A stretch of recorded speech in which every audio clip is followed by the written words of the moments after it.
What is up, you fish freaks? Welcome to episode number 133 of the KFO show, Kayak Fishing Obsessed. And you guessed it, tonight's show is going to be an absolute banger. We've got Sam and Corbin from Science of the Strike in the house, breaking down real scientific research on how bass actually see, react, and decide to strike.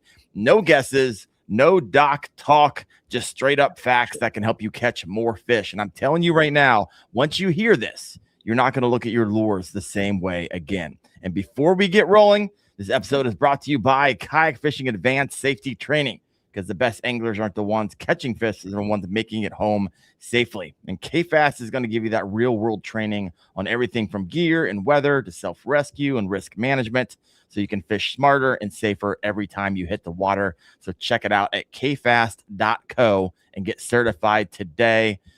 Big special shout out to Andrew Blair, became a channel member this past week, actually on the live when I was down in Lake Gunnersville. So I appreciate you, brother. Wyatt, how's it going, brother? Doing all right, man. I'm glad I escaped Knoxville before you brought the snow in there. Oh my gosh, I brought Snowmageddon. My goodness. So Wyatt and I were hanging out down at the Bassmaster Classic this past week. We've met before, but didn't like know each other like we know each other now as like across the room host. And so that guy, I know that guy. Everyone knows Wyatt because he's the one that gets up after a tournament and takes your trophy and your money home with him. So that's how I knew him before he hopped on to the podcast. But what'd you think about the show? It was pretty awesome. I'd say just the fact like they slam packed that entire Coliseum full of everything fishing you could ever possibly imagine. I mean, just going like even the little meeting rooms off to the side. I remember when last time I went years ago, the little meeting rooms were separate, like they were closed off for special events and things. But even the little meeting rooms had people slam packed in there. Yeah, that's wild. Wild. Yeah. So we could talk. We'll talk about that some more. But if you've never been to the Bassmaster Classic, it was my first time, and there's like 150,000 people. However, keep in mind every time you walk in and out of the door, they click you and they like double, triple, quadruple count you because you're walking in and out of all these different places. So it's not like I don't think there's actually 150,000 people there. Maybe 120,000 people there because they're double, quadruple counting. But there's a lot. It's it was good. It was fascinating. All right. We'll have to circle back. Maybe next week we'll talk a little bit about because I got the guys in the green room. So let's go ahead and bring them out from Science of the Strike. We got Sam and we got Corbin. Oh, welcome to the show, brother. What's going on, you guys? How are you? Thanks for having us on. Absolutely. Heck yeah. We're doing good. We're doing good. I actually I woke up at 4 a.m. this morning and drove from Lake Gunnersville. I'm having a hard time hearing Wendell here. I can hear Wyatt. No, we're losing him. I can hear Wyatt and I can hear Sam. Just can't hear Wendell. Sam, you might have to. Yeah, I got it. Run things for the moment. I'm still trying to troubleshoot, but we'll keep going. Perfect. Let me try something. Yep. How about now? Check. Anything different? Still a little.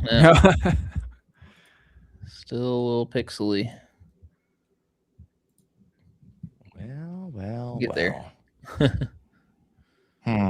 I can hear you. We'll get there. Can hear you as fine. It's the video is a little pixely. Wyatt and Sam, can you hear me? Yeah, we'll give it a second. Okay, I can hear both of you just fine. I can kind of see Wendell, but I can't hear Wendell at all. All right. It's so weird. I'm sorry, everyone listening in. I thought we had these. Well, I'm hosting, so if I get out, the whole thing's over. So that's the issue. Let's try. We're good. We can just run it. I mean, we can relay everything we need to relay as needed. And... Yeah, how about you guys go, and I'm going to try to figure this out. And can you hear me, Sam? Yeah, I got you good, so I can hear everything. Right, so for people just discovering the Science of the Strike, right? Who are you guys? What made you start digging into the bass fishing through a scientific lens? And then I'm going to go try to figure out my audio. Yeah, so Wyatt, give me a thumbs up. Science of the Strike really started, Corbin and I's just love for, bass fishing initially. We started out of Corbin's garage, just like, hey, let's record a few videos and see where things take us. Like we both have, educational degrees. I'm a dentist and he's a lawyer. So we both have done some higher education. So we're like, we know how to research and do the, read the studies and digest those, as well as most people. So we're like, why don't we try to look into see what the science has to offer? Because we just felt, over time, there's so much being sold in the industry that's, not helping us. And it's only, costing us money and, not, aiding us in catching any more fish in the end. It just feels like it's hurting your wallet, and both of us were in college and didn't have, much money at all at the time. We're like, let's try to figure out what actually matters and let's focus on that as hard as we can. And then it's kind of just grown over time. So yeah, and Corbin, you got anything to add to that? Yeah, no, I mean, I just think like so much of while we were fishing, and I don't think this is necessarily a unique experience. We would have these moments where we would go, okay, why this, why that?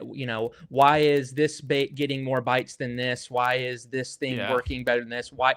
We know that we should be fishing in this area. We know that we should be throwing maybe some type of bait like this, but why?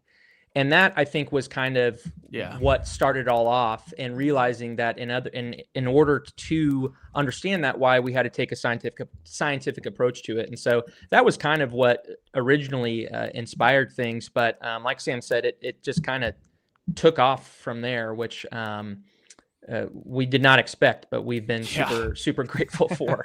We've had a lot of fun doing it. Yeah.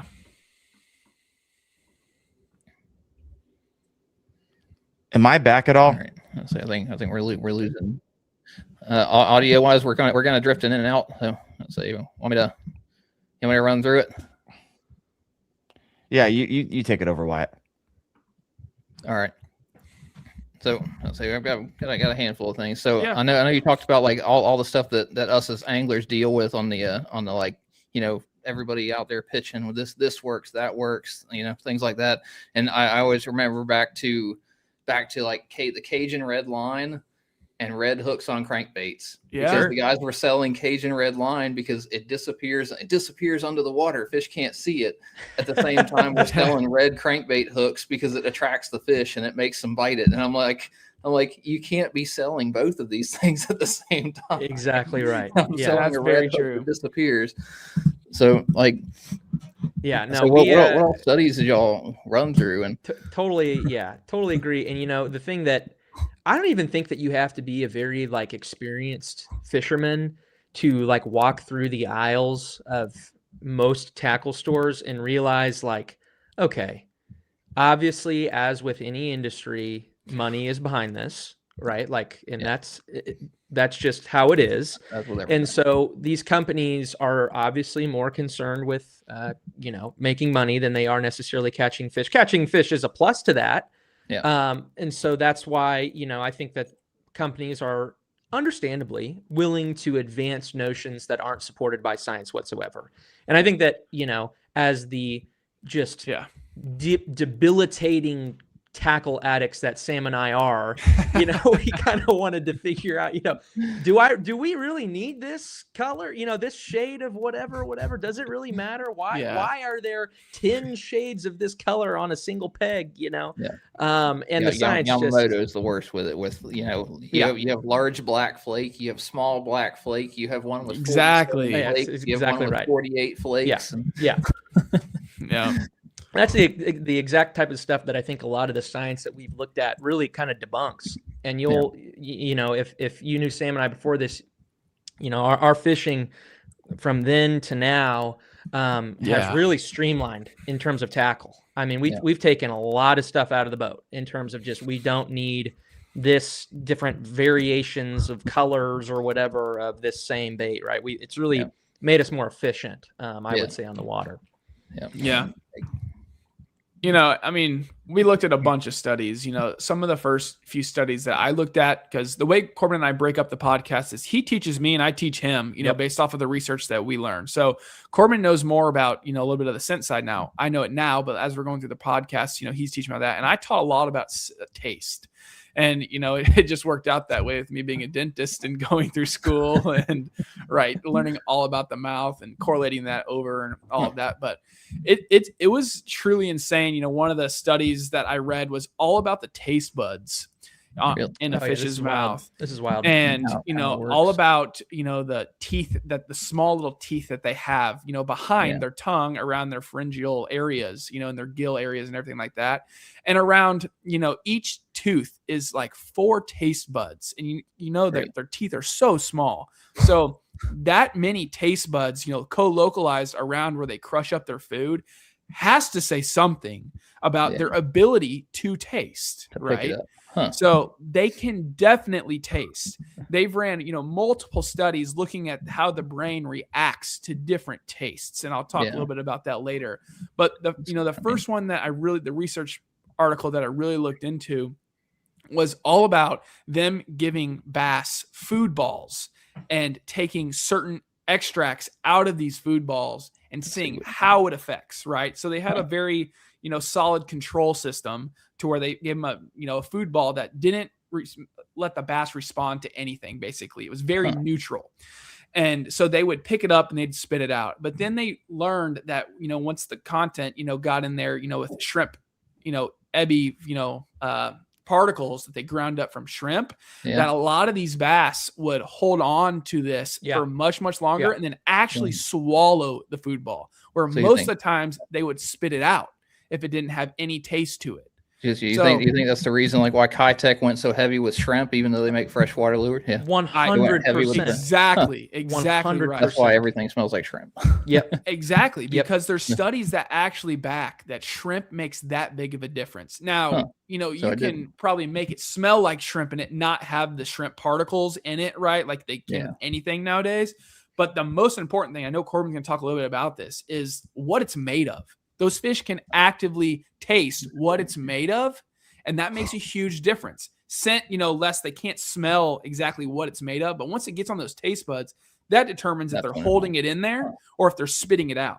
And the study that I researched is like, you got 3 seconds for them to spit out that food ball.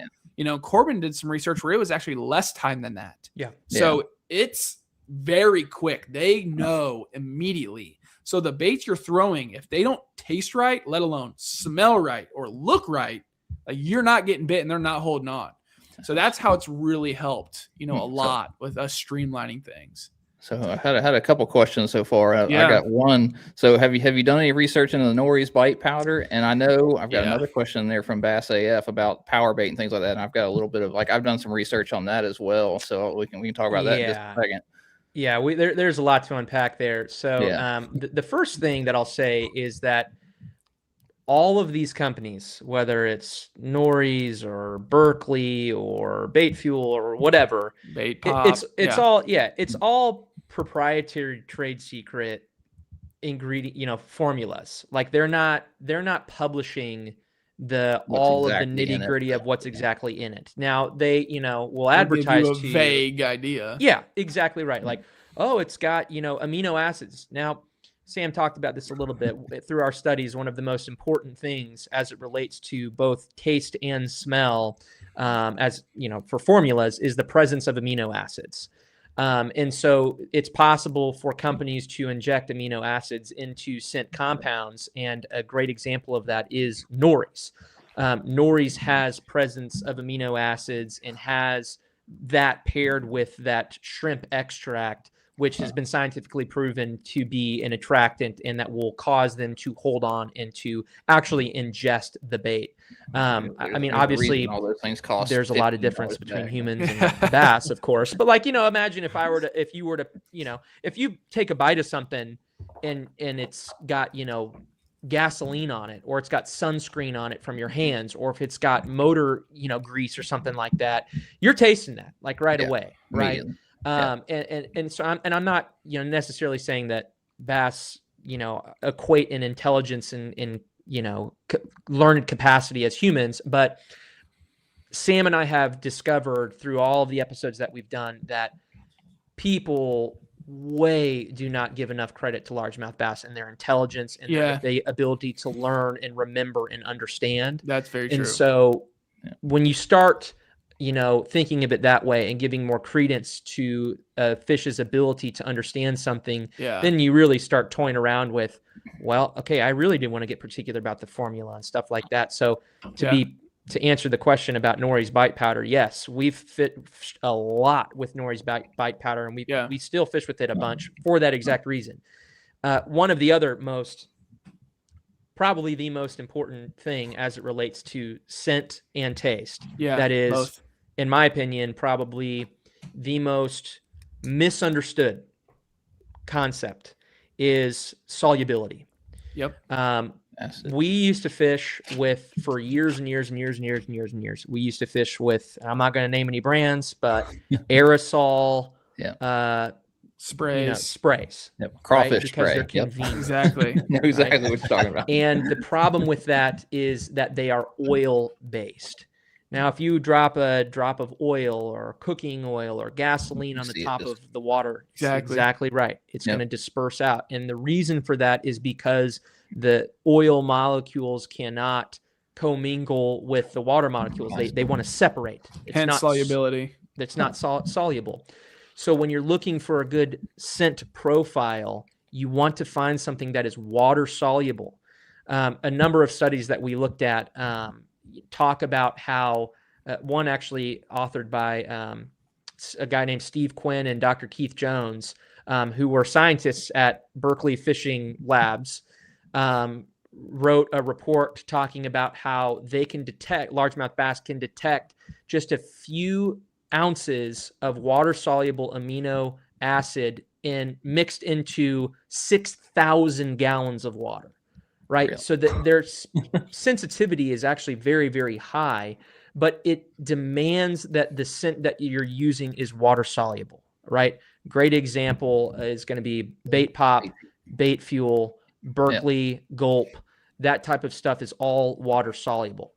Now, to keep going even further down the rabbit hole, we're not saying that there is no place in your arsenal for oil derived scents. What we discovered is that if you are concerned that your scent is being impressed onto the bait, let's say that you got some type of oil on your hand, or maybe just after you ate lunch, or you're a guy that wears sunscreen or whatever. What's interesting about the oil stuff is that you can use it to conceal scent that might be negative, right? Because it masks and will encapsulate that bait. It's more of a defense rather than an offense, if that makes sense. Yeah, because at the nitty gritty, fish can't taste the oil. Yeah. Right. They just can't. It's pure science, like their ability. Like they can't taste the oils, but it can prevent them from tasting scents that you may put off. Yeah, or the boat. They just recognize it. Right. And I know you mentioned Berkeley. Like I don't know if people understand like how much research Berkeley has done in all of this. It's one of the things I love about them is they have entire research labs dedicated just to running baits in front of bass. Like they think they have a big round tank that just runs lures in front of bass, and they research everything that they do. Yeah, they actually have put out a lot of research, and Dr. Keith Jones there, has put out some pretty good stuff. Now, we try to be careful, because we know that he's tied to their profitability and, slightly biased, but so like, boys, I'm going to reload this real quick. I lost audio on Wyatt now, so I'm just going to reload. I'm going to just reload it and be right back in and out. Okay, cool.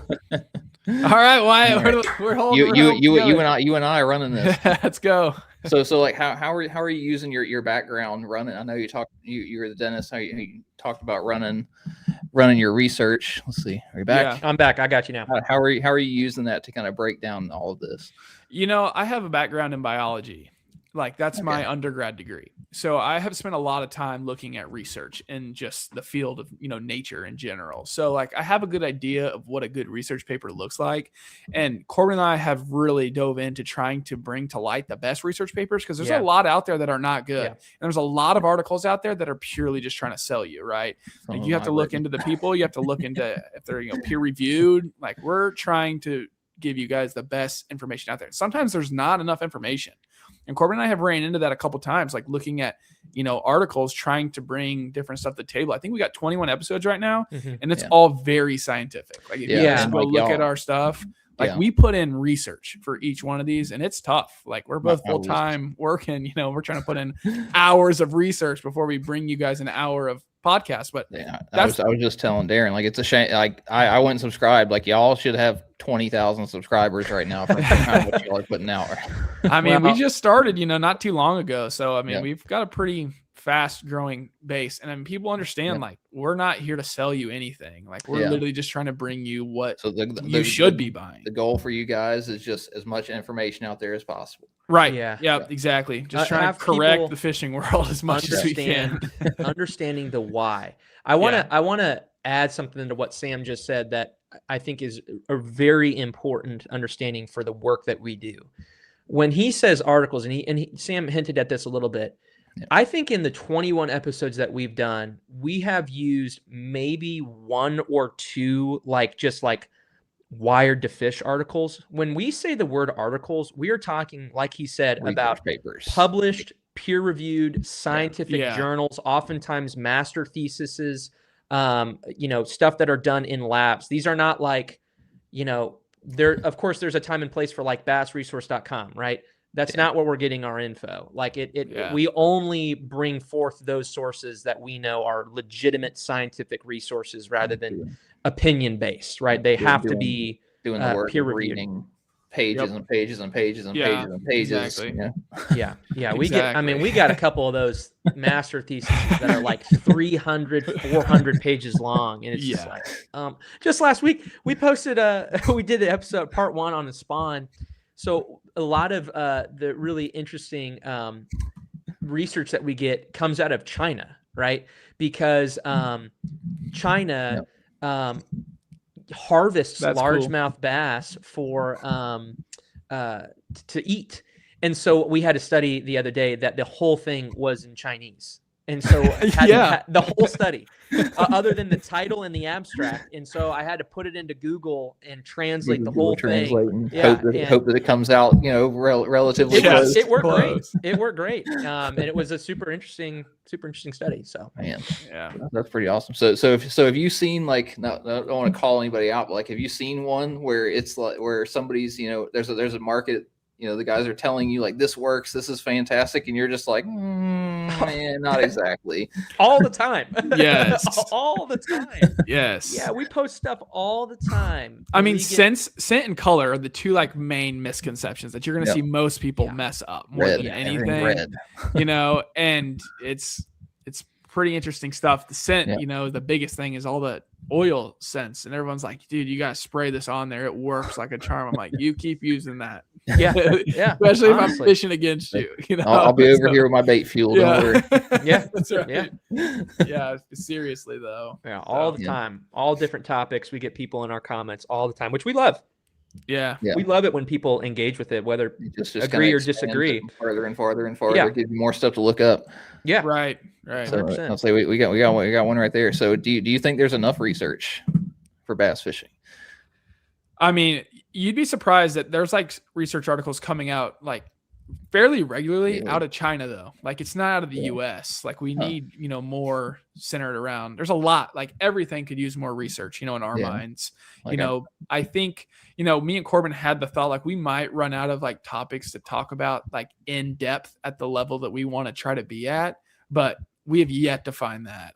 There is a lot of research out there. Yeah, there's a lot of stuff. We also do a lot of not only do we have a bunch of mini series that is also expanding, all that we're doing. So we do research not only on largemouth, but we do it on prey. So we've done in-depth research on crawfish, shad, bluegill, crappie, frogs, so we've got all that stuff.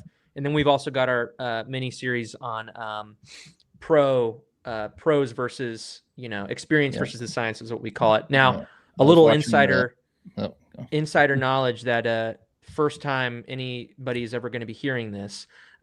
We haven't done it yet, but we're thinking about adding another mini series to the show, which would be a little deviation from the biology standpoint and actually break down certain pieces of tackle on a scientific level, scientifically breaking down the differences between monofilament, fluorocarbon, copolymer, because people just don't understand them. Scientifically breaking down the difference between fiberglass, graphite, composite, stuff like that, just so those could be more understood. But Yeah, we're I not think there like yet. the actual graphite and the scrim that they use, because one like you can use the same graphite, but if you use the different epoxy to bind it all together, you're going to get an entirely different rod. That's a whole rabbit hole. Right. So I know I watched one with we lost Corbin. Yeah. I know I watched the one with Drew Gill, and he was you're back. I'm back. When Wendell came in, I lost Wyatt, and so I reloaded, and I can hear Wyatt now. So I can hop out, and Daren can ask some questions. Put him on the screen, Daren. I feel like, can you guys hear me at all? I feel like I'm the problem can here. hear I don't you. want to. Now we can hear you now. I can I'm hear back? you through Oh my audio. I got your audio now for the first Yeah. time. Yep, you look frozen on mine. All We right. can hear you. I can hear you My now for gosh. the first time. I'm literally running out in the snow on my bare feet trying to get my satellite. It's Starlink the to meteor. work. It's the meteor It's that hit snowing Ohio. outside. It's the that meteor. hit Ohio. That's what it blowing out was. the internet. Nice. Oh my gosh. Well, at least you can hear me. Who cares if you can see me? Yeah, we can hear you now. I can hear you at That's least. fascinating. 28 minutes into my own show. I really don't know what's been talked about. So got a lot of comments. So that's great. Well, we've got. We got a lot of Keep questions. on keeping on. I don't know where we're at. I want to ask to this answer. question. On All the side, I've kinds seen them of pop stuff. up here. Look, good questions. So I had the rabbit hole question with Drew Gill. I was watching earlier how fish can't actually hear they can't actually hear live sonar. Yeah. And in my brain, I was convinced like they can hear it, but it's actually, thinking about it, it's the pressure of the boat pushing in the water. They can feel the pressure getting close to them. Yeah. It's actually wild. Like so many things are misunderstood again. Like that's another one. Yeah, the frequencies at which bass can hear are like Five- they're 500 infinitely Yeah. way outside of 0 to sonar. 100 hertz. Yeah. Sonar's in kilohertz. It's Like- not even close. way out there. They Yeah. can't hear it. They can't feel it. What they're hearing is they're hearing waves bouncing off your boat. They're hearing your trolling motor. They're hearing you stomping around on your boat. That's what they're hearing, not your sonar ping. Yeah. Wow. Science just isn't there on that one. That was an awesome one. If anybody wants to go back and watch that one, that was with Drew Gill. So let's see. We'll run through a couple smart. questions. Yeah, I'll say for how old is he? How old is he? Is that 20 something? I think he's younger than 20 us. and he's- Yeah. Yeah. We feel bad. All right. So what do we got? Does the amount of time that you soak a bait in scent matter, or just kind of splashing it? Great question. And we dove into this. Yeah, we tried. We did our own experiment with like 15 different company baits, and we soaked them in food coloring, and then tested them and did time-lapse videos to see about the dispersion, because what you're testing, right? What you're testing here, Like you if you're drop it in the testing- water and you watch the food color. Well, and that's- you that's like spread it out. you've the seen idea. on Berkeley's videos or Right. whatever, right? It's exactly right. But here is the problem that nobody understands and that people refuse to look into the science. What is a soft plastic, with the exception to the outliers like Berkeley or Zero Trace? What are those baits made out of? At its core, they're made out of petroleum. They're made out of plastic, right? Guess what's not water soluble? Petroleum and plastic. Yeah. And so the problem is that you can soak a yum dinger until the cows come home with whatever you want, and it won't absorb it because it is impermeable, right? You cannot have water soaked up into, because like if you're using a water soluble scent like Nori's EBI or something like that, or Gulp like we've tried, it won't pull in. Now here's another misconception, and we talked to someone very recently about this. We actually were on a different show last week, and there was some misconception about this. Let's say that you end up throwing like a Yamamoto Senko into your lake or into your scent or whatever. People will notice, oh, well, hey, the bait's swelling up. It must be absorbing that water. That is not true. The reason that a bait like that is swelling up is because it is impregnated with salt. Yep. And that is the issue. And so when you're wanting to find a bait that actually is worth soaking, you want to find something that is water permeable, that can take on water. And the only two people who we know currently that do that are Berkeley with their max scent stuff and Zero Trace. And we've got a partnership working on with Zero Trace, completely water soluble, biodegradable stuff. And so those are worth soaking. Everything else, no reason. It doesn't matter. There's no reason. And I think I already know the question. The Elastec stuff just doesn't soak up anything. Nothing. It doesn't. But that's not saying that you can't put scent on them. Yeah, and that's not saying that scent won't last on them. You know, like we've found, preference if we're going to use PVC style baits to look for ones with maybe a little more ribs, something that has a little bit more retention value to holding on bait fuel, bait pop, nori's, whatever we're using. Things like the D-bombs with a whole bunch of little just exactly right. Yeah. Like the licorice that they have on there does not work. But the things that you can, it tastes fantastic. but the sense that you can add to that can make a difference. Like I got my Outcast jig here with a trailer on it. See these like ribs that are coming off of this Yamamoto? Those are what we have determined are the best for scent. We've tested this with food coloring and all different kinds of stuff. When we throw trailers, we're looking for something with some type of rib to grab onto that, or for the scent to grab onto, and that's a perfect example of exactly what Sam's talking about. Yeah. Wow.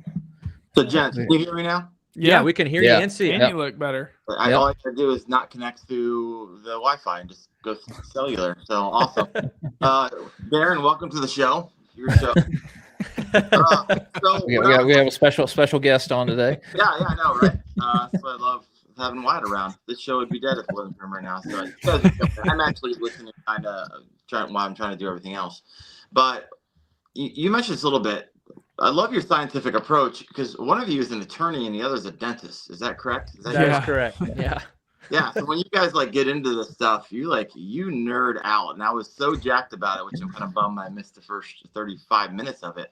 But you, in your video on your first video you ever did, and now you have 22 out, which was awesome. You talked about some studies about color. Yeah. Can we go down that line a little bit? Because I did a video on it and I was really surprised to hear my name at the beginning of that first video because you did your research and you came across the video I did 2 years ago. Yep. But walk us through that old study, the studies that you found when it comes to red, when it comes to blue, and the colors that bass see. Yeah. So really interesting stuff. There are a number of studies, and like you said, there are a number of guys who have made great videos on it as well. The two primary studies that we looked at as it relates to not only the behavioral responses as it relates to color, but also observing the largemouth bass's eye on an anatomical level. The first is called Response of the Largemouth Black Bass to Color. That was published by a guy named Frank A. Brown, older study, that's from 1937. And then, of course, kind of the big ticket study that's very popular in the industry is called Seeing Red, Color Vision in Largemouth Bass. That was published came out of the Department of Animal Biology and School of Integrative Biology and University of Illinois. And that study is just an incredible study for anybody who wants to just go read some mind-blowing science about the eye. And what they did is they broke it down into two very important parts. They broke it down into the anatomy and they broke it down into the behavior. And I think that so many people skip over that first part, the anatomy. And so when you don't understand the why behind things, I think that inhibits your ability to apply a lot of the science to your fishing. On an anatomical level, this study observed that largemouth bass have what's called dichromatic vision. So humans, we have what's called trichromatic vision. So what that means is that we are capable of seeing three spectrums of colors. We can see a red spectrum, we can see a green spectrum, and we can see a blue spectrum. And the way that those colors overlap with one another enable us to see the variety of colors that we do. Largemouth bass can only see two of those spectrums. They can see red and they can see green. They do not have the blue rods and cones in their eyes that enable them to see blue, at least as we can see it. Now, this is a hot button topic that we run in with our comments a lot because a lot of people will say, well, of course they can see blue. What are they seeing, right? And so the question I use a kind of blue tip become- Senko at Yeah, Okeechobee, exactly. and it works every time. Exactly right. So the question that you have to cover my ears answer. for this with my blue Firetail Senko. Well, there you go. Yeah. When the question becomes is like I've got a blue Sharpie here. So I got this blue Sharpie. So if I were to hold this in front of a bass, we're not saying, and the study is not saying that a bass just can't see this, that it's just invisible. So the question becomes, well, what are they seeing? Yeah. Right? As it compared to how humans see it, right? And there's a really great simulator that you can use for people who are visually impaired. So let's say your friend says, oh, well, I'm colorblind. I can't see, whatever color. You can actually take a picture of, let's say, your living room and put it in these like simulators that simulate a variety of different color blindness. So you can see, oh, well, this is how my friend sees the world, right? There you go. Fantastic. Exactly right. And so there is a simulator called Tritonopia, and this is your video, exactly right, that you can put baits into that will demonstrate what fish see, or somewhat similar, what bass would see compared to what it does for humans. And so that really opens your eyes up into realizing really where these companies are trying to sell to catch fishermen and not fish. Now, to keep on going down the rabbit hole here, they then took those findings about the genetic makeup of their eye and put them into application, right? So what they did is they put these fish in a lab in a variety of different tanks, and they had cue cards, colored cue cards. They had a red one, a green one, a blue one, a black one, a chartreuse one, and a white one. So 6 colors. And they trained these fish to target specific color cards. But what they did is they used scent, right? They used these little scented pellets that was, hey, if you approach this color, we're going to give you a little bit of food, right? And they would quantify, like, hey, if you get close enough, we're going to consider that to be a strike. And if you strike a given color card, we're going to reward you with food, right? But we're going to kind of aid these fish with scent to train them to do it. And when the fish were using olfactory cues, scent cues, they were able to discern and discriminate between colors at a pretty successful rate, between all 6 colors, right? Now, what becomes really interesting is when you take away the scent, right? The question becomes, can these fish truly be trained to understand and visually discern between 6 different colors? And the results were super interesting. Bass had a really hard time differentiating 4 different colors. They had a really hard time differentiating black and blue, almost 50-50%. They could not separate them. And they had a really hard time separating white and chartreuse, almost 50-50, couldn't separate them. But you want to know the 2 colors that they still, in the absence of any other cues, did a phenomenal job at separating? Red and green. Yeah. And so that showed us not only on an anatomical level, but also, on a biological level, that these fish are capable of making those decisions and discerning between those colors because their anatomy allows them to do so with such great effectiveness. Now, the last piece of this study, which I think is probably the most interesting, I don't know, fully haven't developed what it means, but I think it's still wildly interesting. So when we see colors, when we're looking at an object, when I'm looking at my Sharpie or whatever, the reason that I'm seeing this perceived as blue is because light is reflecting off of this object and it is bouncing back into my eye, and my eye is relaying a message to my brain to tell me that this is blue. Okay. And there are certain values of light particles that are actually measurable numerically as to what different colors bounce back into the eye. So like my yellow can here is actually reflecting a different amount of photons back into my eye than the blue one is, right? And so what they did with these fish is they took away the 6 cards that were red, green, blue, black, white, and yellow. And they gave them 6 cards that were achromatic, right? So they were, in other words, they were scales of gray. So they had a white card on one end, a black card on one end.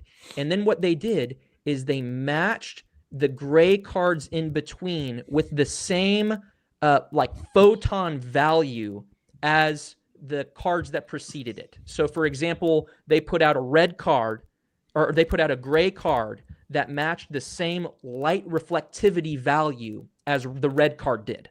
So it's gray to the human eye, but same light reflectivity value as the red card. And they were still able to differentiate them.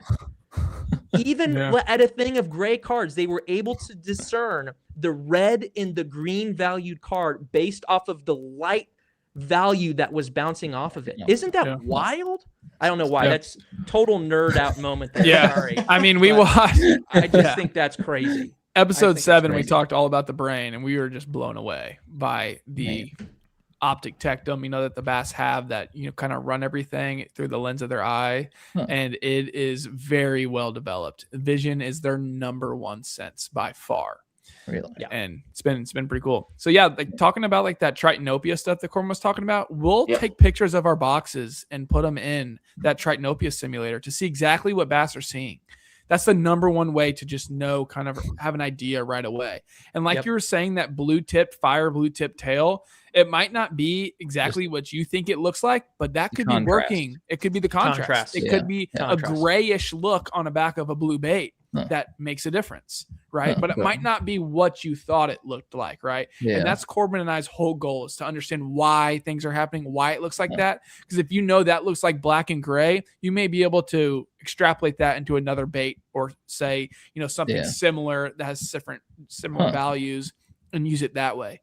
So Sam and Corbin, real quick, I'm going to add this back to the stage, and I'm going to hit play on it. So walk us through, obviously we're seeing it, but walk us through everything that we're seeing, like from the science point of view. Yeah. So what you're seeing here is you're looking at two different baits. When you have that's the bait without any type of filter on it. When it says bass, you're looking at a filter that you've placed on it coming from that tritanopia simulator. And so what you can see is that certain colors come off very, very clearly. Like, for example, on that last one, you could see that a red was really popping on the eye of this S waver. You can see the eye coming off very well. But here's a great example, is like you're looking at on the left here, you've got a shade of white from the belly, and you've got a shade of chartreuse that then bleeds into a kind of bluish hued back. When you look at what the bass is seeing, there is hardly any separation between that white value and that chartreuse value, right?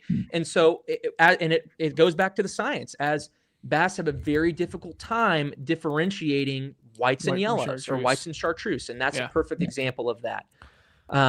And you can, like I said, the red eye, the fact that is popping is another, supported by, same. Or that red line. Yeah. Yep. Exactly. The same thing here. And see how these blues are looking very different, and how that blue tends to look a little more green there. Yep. Yeah. Yep. Yeah. And you can see that yellow on the back of that blue one, like completely white on the back of that bait. And that's what we tend to think yellow looks more like, or chartreuse looks more like white. I know it kind of looked pink on that other bait, but for example, like it looks more white there, maybe a little hint of pink. I'll tell you, pink is in the red color line. Pink is a great color to try to utilize. Like, I know people up around us in the Midwest that are fishing these deeper lakes. Pink is a common go-to color. And it's truly backed by the science, because that's part of the cones they can see. Yeah. So go back to that jig one. That I think that is just such an important one. And this is something that, shameless plug for what we're designing with Outcast. When you look at a jig like this, you start to realize that there is no value in having a jig that has 8 different minute shades of green pumpkin. There is no point in that. What does matter is colors that bass can see paired with contrast. And so this is a great example of how at the end of the day, that all just looks like the same thing, Yeah. right? So I know we've had a couple questions. Does the glitter matter? Does the spec do the the black specks and stuff like that, or should we just be using flat green pumpkin, flat black? Yeah, that's a good question. I would probably lean towards saying that glitter does matter in that reflectivity. There's twofold. Yeah. There's The reflectivity, red and green glitter. red and green glitter that is a color pop, and also it is just another way to contrast the create a breakup right in the bait or whatever. But yeah, these are all great. And here's the thing, right, is we're kind of working with two imperfect scientific results here. So on one hand, we've got this Tritanopia filter, which is a great starting place. Look at that. That's a great example how the chartreuse looks white tail looks white. That is a fantastic example. Which but is the thing funny, is because everybody swears by, you gotta have that chartreuse tip. Of course, you gotta paint that line down the bank, the creek. No, this is what it looks like. It's exactly right. I'll tell you though, you say painting that line though. What Corbin and I have gone to is not painting it chartreuse anymore. It's more of painting it red or a black or a black, or something that actually they could see that you can try to replicate something with. Yep. Exactly right. And like I was for days. I forgot I did this video such a long time ago. I'm like, oh yeah, this is. It's a great video. Yeah. It's a great video. Yeah, it's very informative. It's a fantastic video. And here's the thing that I was saying too is we're working with two kind of imperfections here.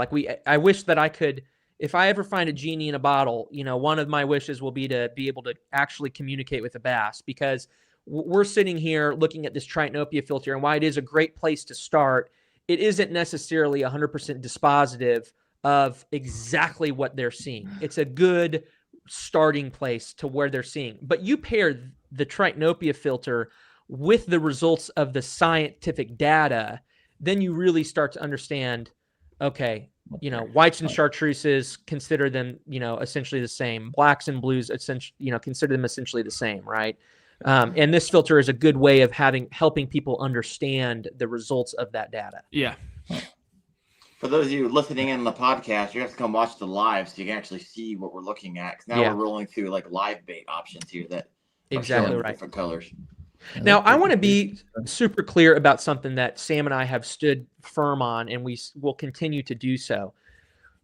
While we are always trying to advance the concept that people should be more willing to push the limits of their comfortability with color, being more bold with their color decisions, we do not want the listener to hear us say to abandon matching the hatch, because that's not what we're suggesting. There is sometimes value in that, right? There you go, zero threat. What's the best see? Yeah, exactly. That's awesome. The thing is for example, one of those pictures you had up there was of a crawfish, and a crawfish might have blue pinchers at a certain time of year. Right. When you throw a jig that has a trailer that is trying to imitate the blue pinchers of a crawdad, while a largemouth bass might not be seeing that blue trailer as we do, you're still resembling something that they're seeing in the wild, right? And so I don't want you to hear us say that you should just abandon match the hatch, because that's not what we're saying. But understanding the science behind it certainly will make you make different decisions, and it has affected us in that way for sure. Yeah. So real quick, I got a question. I always stop the show when someone puts money up here on a super chat. Yeah. Oh wow. I'll just read whatever they write as long as they put cash up. So Stinky River Tom here. As someone who works in chemistry, I believe it was John Prochnow who brought up, and John Prochnow I believe works for Berkeley, who brought up that scents that repel fish, food preservatives, etc. Should anglers focus more on the repelling scents? Any others we should avoid that have a scientific studied? I know I've read it in Knowing Bass, right? There's some things that you absolutely do not want to be using. Yeah, that is a good question. I feel like we looked into this a little bit when we did that episode. This is episode 2, so this was a while ago. Obviously, you want to avoid, sunscreen is a big one that you hear about. Anything that, like gasoline and oil and stuff like that. The problem is that, and as we were talking a little bit earlier, is that you can kind of use oil-based scents, though, to mask human-based scents. So what we were telling Wyatt is, like, if you're a guy that uses sunscreen, or let's say you just finished eating lunch and you have, human saliva, or maybe, you were petting your dog and let your dog, mess around with you before you got out on the boat, you can use, like, aerosol oil scents to protect and seal those, or conceal those scents from fish, and then use water soluble scents on top of that as an offense, if that makes sense. Yeah. And, something that we always say, when we get out on the water, we try to dip our hands in the water. You try to clean those hands, with something that they're in and their medium, their body of water, that's just going to make you less likely to be able to give off your scent on the baits that you're touching and putting on. Yeah. But that's a good place to start, if you're trying to avoid other scents. Not too many are out there that they say you should avoid due to the science behind it. That's just not there, that Corbin and I have found at this point, but I'm sure there's stuff out there that you should be trying to avoid. I would say that we just haven't done enough research on that at this point. Right. Johnny Bennett wants to know, what about cigars? Because I'm very as well. Probably an attractant, to be completely I would think. No, the bass hooked on nicotine. Yeah. Now, one thing that Sam and I have done, because we talk about water solubility a lot. One thing that we've done, which who knows if it really, really makes a difference, but if you're totally consumed with the science like we are, you want to avoid human-derived scents that are water soluble. We fish with gloves, right? We fish with fishing gloves, sun gloves, stuff like that. We stop washing them with detergent because detergent is water soluble. Soap and all that stuff is water soluble. And we want to avoid any type of contamination onto a bait. And so that's what Sam said. I mean, when we we'll wash our hands off just in the lake water, and when we wash our gloves, we'll just hot water, and that's it. We avoid detergent and stuff like that just for that little extra bite or something like that. So let's switch gears a little bit. Can't believe we're at 54 minutes already. This could be a show that goes for hours. Oh, it could be, yeah. We're not. You guys have 22 other videos. We got to have you back to start. Do a lot of things. And I'll have my internet figured out then. But what was I going to ask you? Oh, let's shift gears a little bit, because did you guys talk about distance that bass can see based on the turbidity of the water? And we have done some of that. Okay. Let's circle back around to that. Did you guys take a deep dive on it? If you did, we can go to a different topic, but no, we didn't. I thought it was fast. There's not a lot. You hear a lot about taste and scent, but what you guys talked about when it comes to how far a bass can see is something I haven't heard before. So break that out for us. Break that down.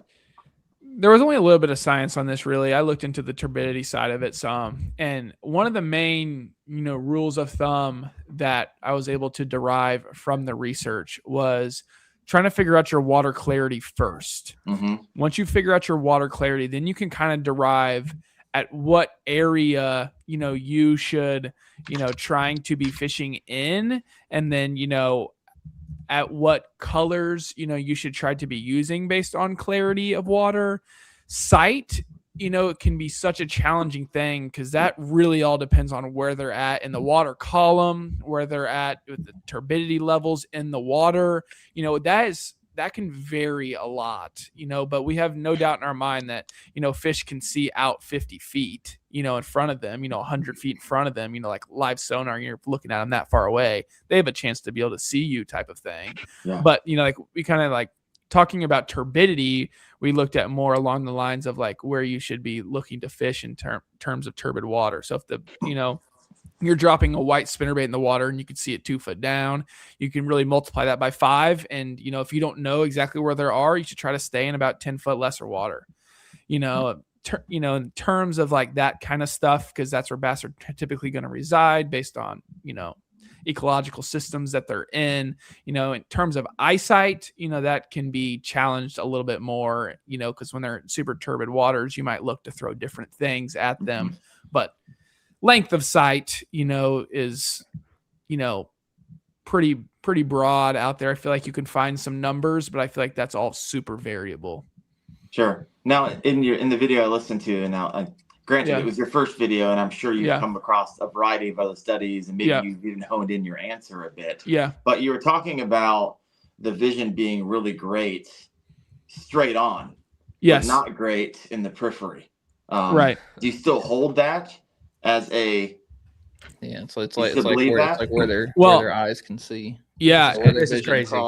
There's definitely a lot of truth to that. But we actually just went over an episode not too long ago about water reflectivity on the surface and in clear waters. It's actually insane what a bass can see.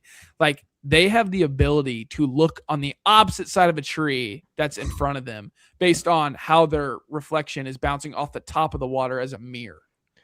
Yeah, like time bending. Exactly right. No, you're exactly right, because it depends. Clear, flat, calm waters. That's why it gets so challenging. You can see because their vision gets so good, and everyone knows that. Like, waves help you fish, but really, why is it? It's because of their vision. But why on their vision? It's because of the reflectivity off the top of the water. Yeah, Sam. What was that principle called? It's called It was episode 20. Snell's theory. Snell's theory. Yeah. Yeah. It's an old theory, not a new thing. It is studied both in freshwater and saltwater fish. Incredible. Once a fish gets out to, it's like 47 degrees each way, based on like looking out in front of it towards the surface of the water. Yeah. Based on the depth of that they are, it'll eventually hit a point to where they can no longer see above the water, and that water's clean, flat, calm enough, or even with slight waves, they can still see reflectivity. It actually is a mirror, and they start looking below them. So really incredible. Like, bass eyesight is awesome. They can see into the kayak, the lures I'm tying on before. I mean, if you're right above them, you better be careful. We have 100 live right now. Oh, nice. Done so. Hit that like button. Also, head over to Science of the Strike on YouTube, and you guys are like underrated, like wildly underrated. How you only have like 678 subscribers blows my mind. If you keep on doing what you're doing, I guarantee you that will grow faster and faster. So keep up the great work. Head over there, give them a sub, folks, if you haven't done so yet. 22 other videos that take deep dives like this from a scientific point of view. Now, this is like just barely scratching the surface. Oh yeah, we're like, they're dumbing it down for us. They're not using big words for you and I here. Yeah. Two things here. Now let's go back to lures real fast, because when you guys discovered this information about red lures specifically, you guys were like, I don't know how long ago that video when you shot it. Yeah, it was seemed like it was at the beginning of a season, and you're both like, I don't have enough red lures in my box. Yeah. I don't have enough red trailers in my box. I need to go buy more red chatterbaits. And so my question, as I'm driving from Gunnersville this morning on a 12-hour drive, was, I wonder if they tested it, and if they did, if they actually saw a noticeable result. Yeah, that's a fantastic question. So we shot that video. Our first episode, I think, was shot in around the new year, somewhere November, December ish of what would have been 2024. Yeah. And so we fished the whole 2025 season. So it's just been, a year that we did that. And I know that I can speak unequivocally for both of us. Absolutely. We have added stuff, changed stuff, and absolutely we can tell a difference. One of the biggest things, not only have we grabbed on to tackle that is, more red in nature, throwing a red spinner bait, right? Like people, I don't know why that makes people uncomfortable. Or Sam's got, I don't have one yet. They're kind of hard to find. Sam's got this limited edition Vision 110. The whole thing is bright fire engine cherry red. It's the maca head. Yeah, except and it has a little green head and little a tiny green head, red body, and he catches fish on it 365 days a year. The water I temp will could be not take that thing off. 82 degrees in the summer, and he can be catching fish on that thing. Yeah. But where we actually apply it the most is, the red markers. I mean, between a red and a pink marker sitting up front of both of our boats, we are marking stuff. There hardly aren't many baits that we don't put out there. Paint nail polish on, to make the gills pop more. We've just really tried to be different, in that realm of we've been using bait making and bait designing, bait, however you want to call that. I don't know if you can see this. Probably not. See the orange. That's the Alabama crawl. Yeah, but what I'm trying to show here that I guess my camera is not showing is, maybe you can see a little bit of it, is up here at the top. Whoa, my camera's freaking out. I've got this fancy camera that likes to float around randomly. What I was trying to show you all is that we've been fishing with Bait Pop a lot lately. And they have a red flake Bait Pop. And we have been using that. And that stuff stays on. And so we way better than we expected. Way better than we expected. And so you really can't see on the video, but we smear that all over the stuff, and it will stay on jig trailers and all that kind of stuff. So I guess long-winded answer of saying, we absolutely do use red, and it does make a difference. So you also talked a whole lot about black and blue and black, and there's really no differentiation from a bass point of view when it comes to color. And also, you guys talked about, hey, instead of doing the green pumpkin, in our mind, we're like, oh, this thing's got to match. Yeah, right? It looks good, right? It looks black good. And blue to Wyatt. It looks dumb to me, the human. However, I remember in that video, you're like, you know what? Maybe I need to start putting a green jig head on a white trailer or a red, or a white trailer. Just doing something with contrast within the baits. Yeah. Have you tested that, and what has been the result? With our jigs mainly. Yeah. And we can speak to, having good success in tournaments around home, with that. Like, most of the times, if I have a green pumpkin jig, I'm not trying to pick up a green pumpkin trailer anymore. Right. Like, I really will look to pick up possibly a red, or possibly a black, It doesn't, not that they can see black that well, but it's such a good contrast for them, right? They can see that it's super dark. That green pumpkin, might be a little bit brighter, so when the skirt is moving, and that trailer is sitting there, they see something different. It doesn't look like one just big ball, because we can't mimic a crawl like we wish we could. Like, no bait maker is able to do that yet. That's the biggest, and Drew Gill talked to this a little bit on the show. Like, that's the biggest hurdle that we have to jump through. So how can you make your crawl style baits stand out a little bit differently, right? And that's our goal, to be different there. So we have looked to try to bring contrast as much as we can into that. And it's been good for us, just trying to be different there. For sure. Yeah. Wyatt, real quick. Wyatt, you were most of the trophies and checks behind you have come from the jig, right? Is this something that you do? I tie, like, my jigs are, brown rubber, green pumpkin skirt with red or an orange. Like, the skirt material that I put in there is red, orange, or red, green, red, green, red, green, or red, orange, red, orange. There you go. A little section of red, little section of green, little section of red, little section of green. And it's contrast with colors they can see. Like, that makes total sense. And the trailers that I use are green pumpkin with purple flake in them. Purple, yeah. Yeah, there you go. So it makes sense. Yeah, that does. The purple is, where it starts to stretch a little bit. The question becomes is, like, does the purple look more pink or does it look more blue? right? Because once you start getting to that more blue purple, it starts to fade on you and starts to become a little bit more grayish, right? Where if you start to fade the purple towards more of the pink side of things, they can probably pick that up a little bit better. So I mean, we've learned so much science on this stuff; it's incredible. Yeah. So what color jig should I be throwing? Yeah. Well, I mean, seems like you're doing something right over Green- there. green right. pumpkin and black.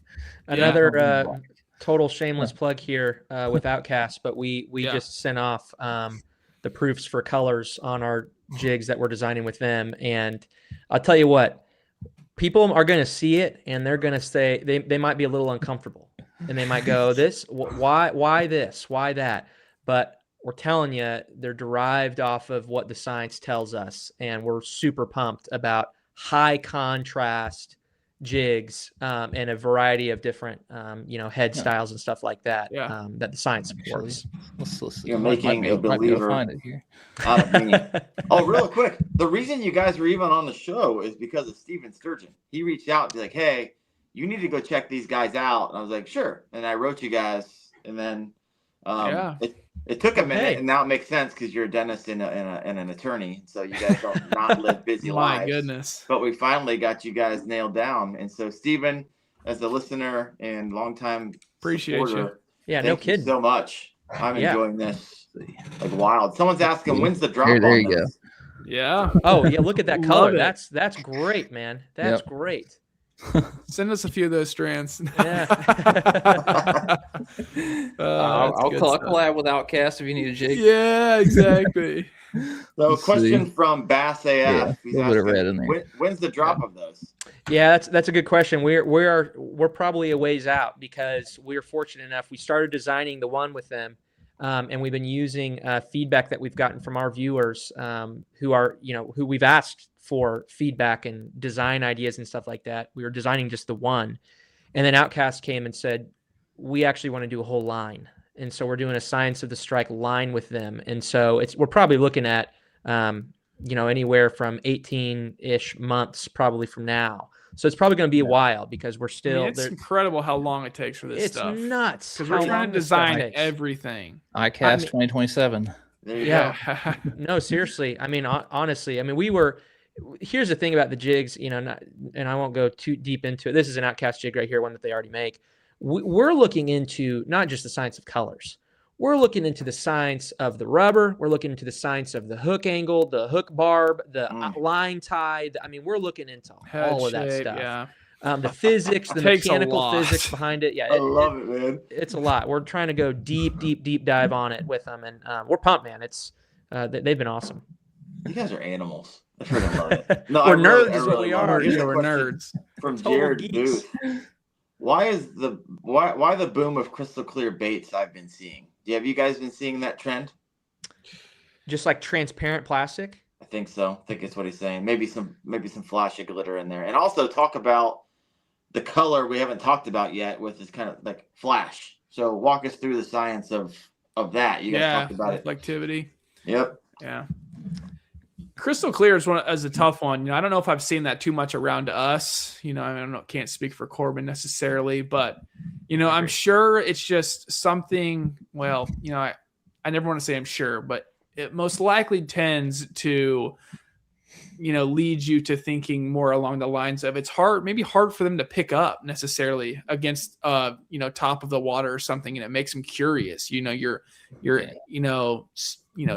ticking something in their brain that makes them be like, oh, I haven't, I can't pin that down. It's not super dark. It's not super clear for me to see. It's more of a just, oh, what is that kind of reaction type of thing? Bite, it might look like something that they're eating in the water, depending on the forage that they're going after. It probably looks more forage related. Corbin and I would tend to probably believe there. Mm-hmm.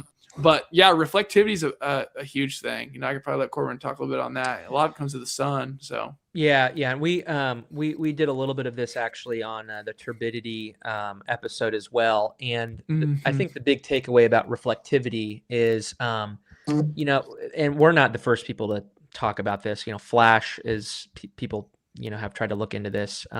But what you have to remember is that flash is only so good as the sun's, the sun being out and the water being conducive of reflectivity, right? If you have turbid enough waters, even on a sunny day, the light is not penetrating into the water enough to create a reflectivity. And so one thing that Sam and I have done is we've actually spent some money on purchasing spinnerbaits that have painted blades.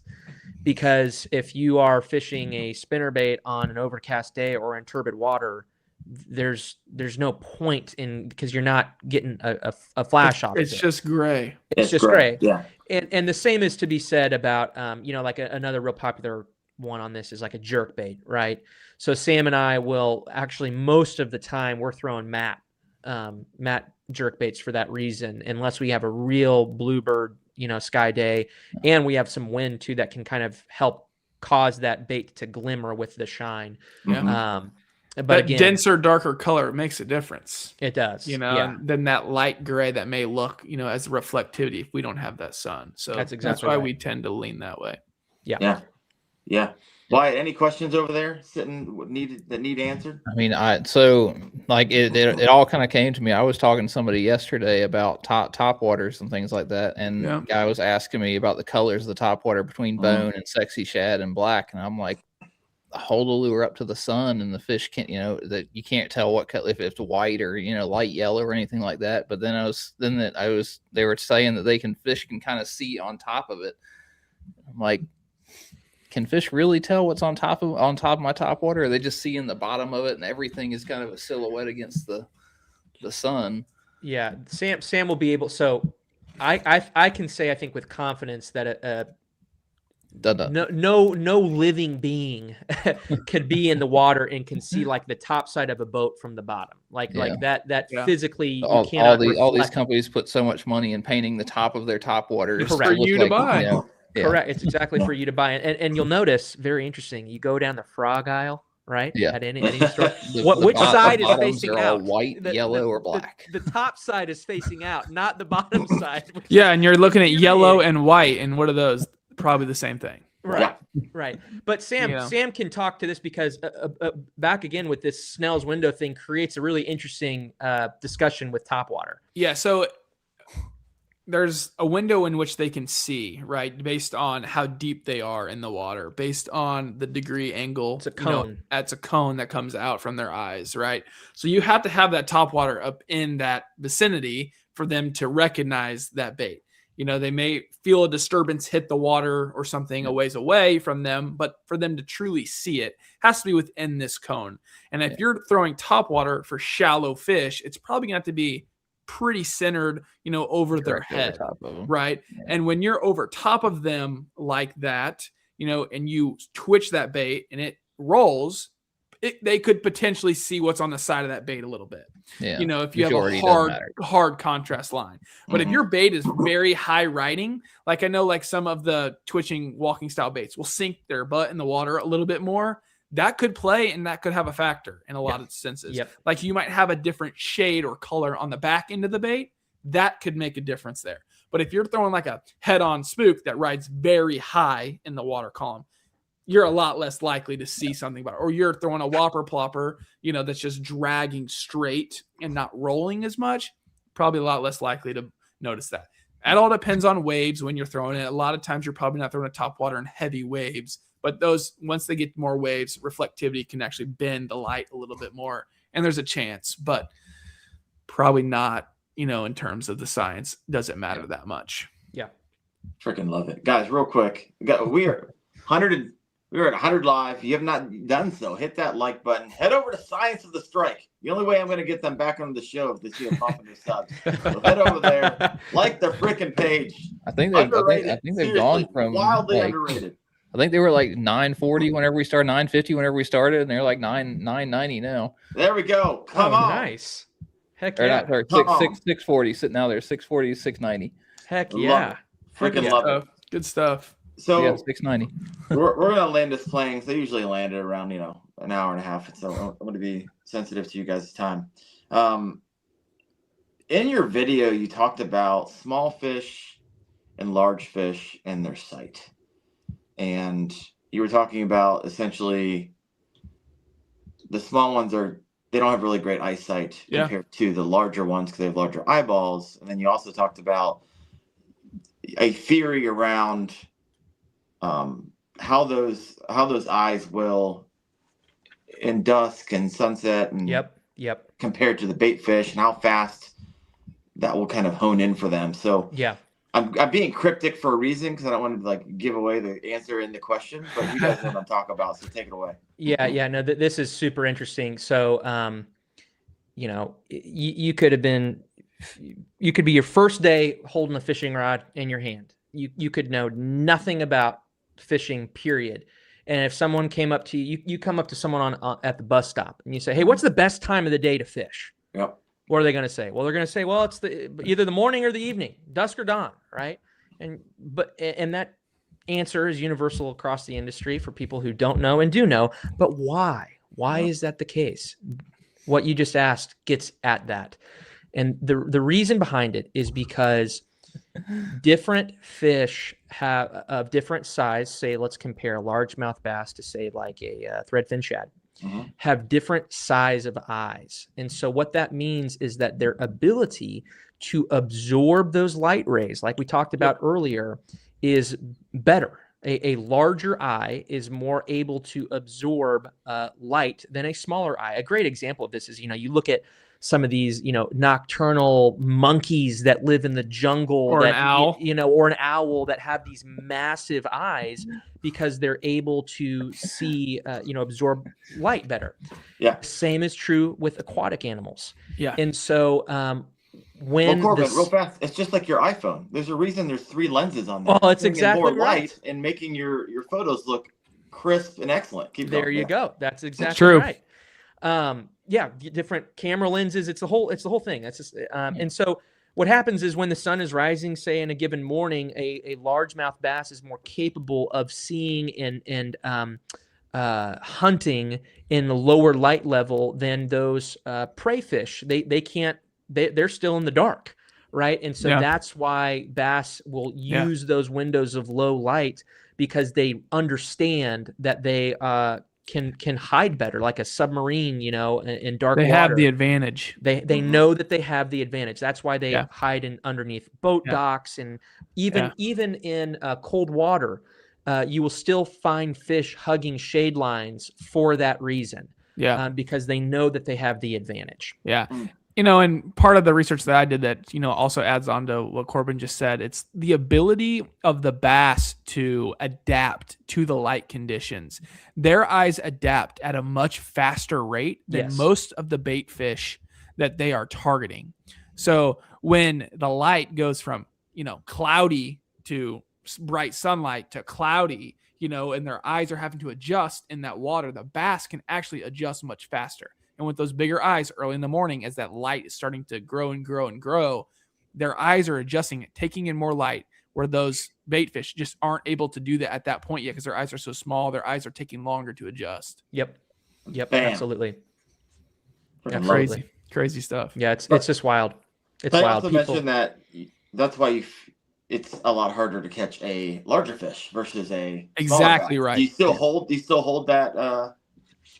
Yes. Right, very much, very, very much so. Because with the vision being the most keen sense of a bass, that's the one they rely on the most. If they're able to take in more light and visualize your bait better, there's a less likely chance that they will eat that bait because they can notice something is off with it. That's why the minnow has become so good. That's why the rolling minnows have become even better.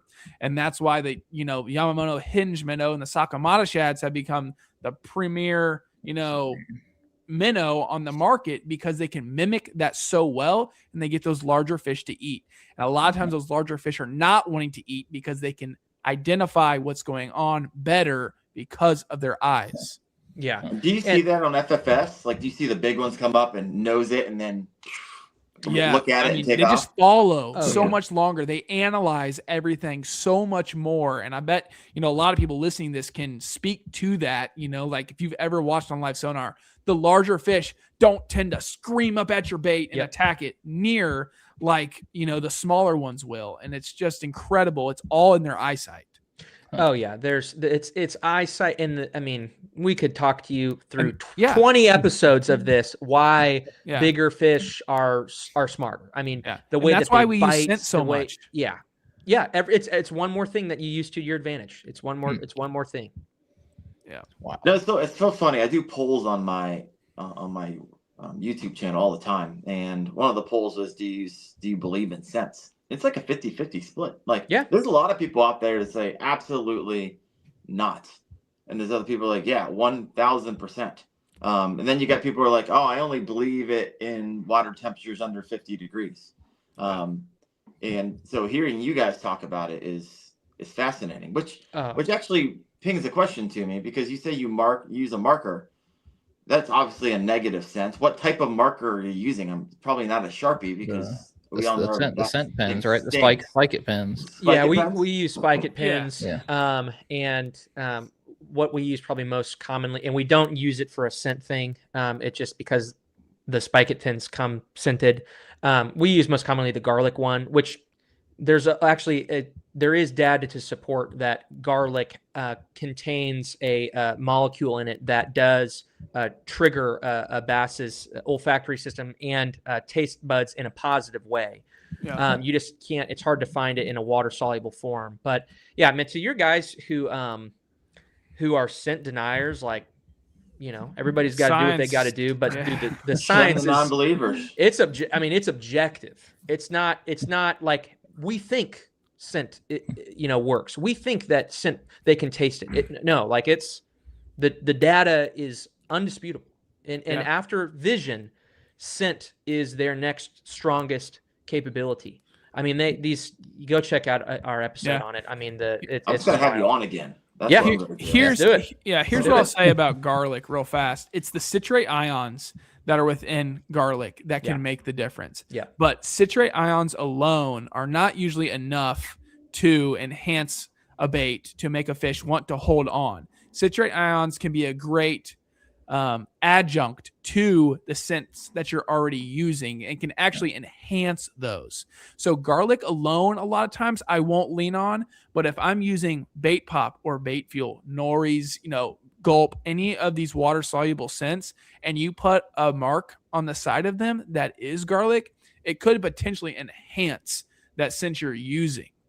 So, like, that's getting real nitty gritty. That's giving out some of the good stuff. But you're using words I've never heard before in my entire life. So, like, I gotta watch the show over again and go to ChatGPT just to figure out what you guys. When Corbin and I are trying to ink a deal with some major manufacturers in the scent world, and one of the big things is that citrate ion that is so misunderstood a lot of times, and we are going to try to do something really cool. Make it happen. Yeah. My gosh, you guys are animals. You really are. We're just nerds. I've done 133 episodes, and I will say without a shadow of a doubt, even though I wasn't even here for 20 minutes of it, this is you were some of my favorite guests. This is my favorite show. Shoot. I appreciate that. I've never said that before. Wow. Well, that means a lot, man. That means a lot. We have a blast doing this. Yeah, we love it. We put in the work, and we try to bring our best stuff every day. How long does it take you in research? Because you got 22 videos, whatever you said you started 2 years ago. So how many hours per video are you looking at? Just obviously it's going to range, but it used to be a lot more. I would say we've narrowed down our abilities to know a lot faster. Looking at all the research, right? Known as well, so it makes it easier. That's true. But I mean, when we started, we were spending for an episode, I mean, anywhere from, I don't know, 5 to 10 hours of research. Yeah. I mean, it was just, and you're just reading. It's a lot of reading. It's a lot of reading. It's a lot of reading, and that's after we get home from work. We're just like, God, why are we doing this? But we just ended up loving it so much. We kept up with it. All of our videos we shoot like we are right now, like in the evenings. Like we just can't. We don't do it during the daytime, So a lot of our episodes are like tonight, when in reality, you can listen to it in the morning. Oh my gosh. Yeah. Well, Wyatt, what do you got? Any questions? Anything you've been sitting on? Are there any personal questions yourself? I say I'm going to be watching a lot more of the videos, and I'm going to be spike it penning all of my max. there you go. He's got to collect more trophies this year. I'm going to be using that color a lot more. Dude, that's juice, Send us man. your pictures of you holding them trophies. We'd appreciate that. I literally have probably 50 more questions, but I can't ask them. We're going to have you guys back. Yeah. We love to be back, man. This has been a blast. We're at an hour and a half, and I literally, if I keep going, then I know I just won't stop. And so, and I've been up since 4 a.m. So I got to get to bed. I'll let you guys get to bed. But what we at, Wyatt? What's there? We can't get off until they're at over 700. Oh, they did hit 700. Oh heck yeah, let's go. So 7 to Appreciate you, 701. chat. Yep, 701.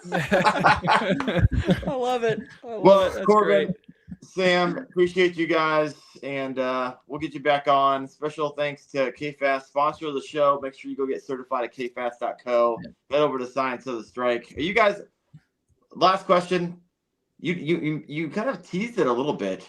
You're hoping to ink some deals with some scent stuff. You got some jig stuff going on. What can we expect from Science of the Strike in the rest of this year?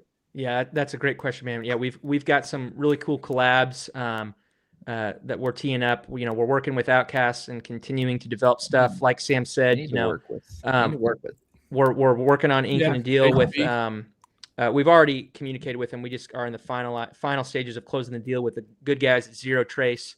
Go check them out. Super cool, scientifically backed soft plastics. We have got some super cool merch that we're working on right now. We had Beanie Wolf design. He does the designs for DRT and all those guys. He designed some merch for us that we're working on getting on hats, hoodies, and stuff like that. We just did a little collaboration that you're going to be you'll see dropping tomorrow. We're helping out with Tackle Shack Texas did a deal with Working Class Zero on a bait that they used the science of color derived off of our video to create. So we're excited to see those come out on the Citizen. And like Sam said, I think the biggest thing that we don't want to put anything out there because nothing's been solidified yet, but we're working on cutting a deal with we're in talks with a scent deal that we're really excited about. So be on the lookout for stuff like that. But yeah, we just appreciate everybody. We've been having a blast. We appreciate you guys having us on. Everybody who's been listening. Number one way to support us, go watch our stuff. We got merch up on the channel. Sam's wearing a hoodie right now.